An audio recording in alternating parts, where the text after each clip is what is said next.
ভালো স্ত্রী আর ভালো মিস্ত্রি দুজনেই কিন্তু খুব দামি, কারণ একজন ভালো মিস্ত্রি খুব ভালো করে ঘর বানায়, আর একজন ভালো স্ত্রী খুব ভালো করে ঘর সাজায়, আর একজন স্ত্রী কুঁড়ে ঘরটাকেও পরিপাটি সাজিয়ে গুছিয়ে রাখতে পারে যখন সেই স্বামী তাকে বোঝে, ভালোবাসে ও সম্মান করে।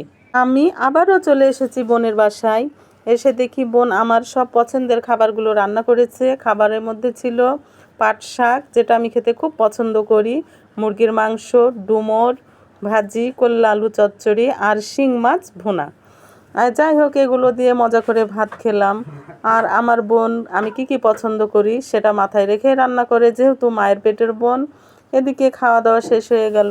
এখন ভাবলাম যে বিকালবেলা একটু গ্রামে ঘোরাঘুরি করি, আর ঘোরাঘুরি করতে ভালো লাগে। ইতিমধ্যে আমার বোনের মেয়ে বলছে, খালা চলো ছাদে যাই, যেহেতু মেঘলা মেঘলা আকাশ, ভালো লাগে। সেজন্য ওর কথা শুনে গেলাম। আর আমার বোন বলল যে আপু কাপড়ও তুলে নিয়ে আসো, যেহেতু ছাদে কাপড় শুকোতে দেওয়া আছে। কাপড় তুলতে গিয়ে দেখি আমি যে কাপড় কি তুলবো, গাছে খুব প্রচুর আম, যে আমগুলো দেখে থোকায় থোকায় আম। কাপড় সরিয়ে আমি আমগুলোই ছুঁয়ে দেখতে শুরু করে দিলাম। আর আমার ছেলেও হাসছে, ঘোরাঘুরি করছে। আমার ছেলে তো এগুলো দেখে হাসছে যে আমার আম্মু পাগল হয়ে গেছে।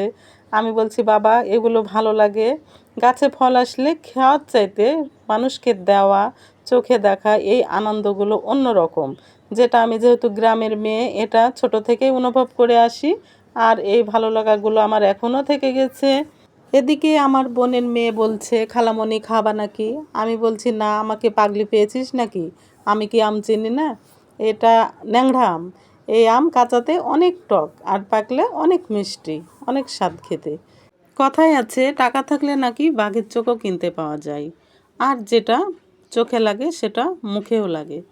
কিন্তু আমাদের শহরে এই যে গ্রামের আনন্দগুলো সেটা পায় না, যেটা টাকা দিয়েও পাওয়া যায় না।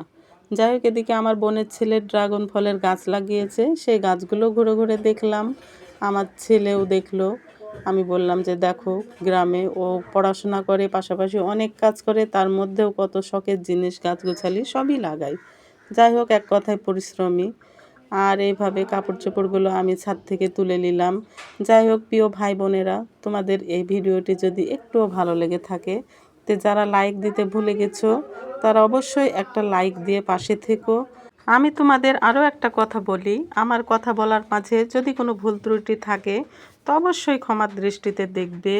আর আমি যেন তোমাদের মাঝে আরও সুন্দর সুন্দর ভিডিও উপহার দিতে পারি, সেজন্য অবশ্যই আমাকে বেশি বেশি সাপোর্ট করবে। আজকের ভিডিওটি কেমন লাগলো সেটা অবশ্যই জানাবে।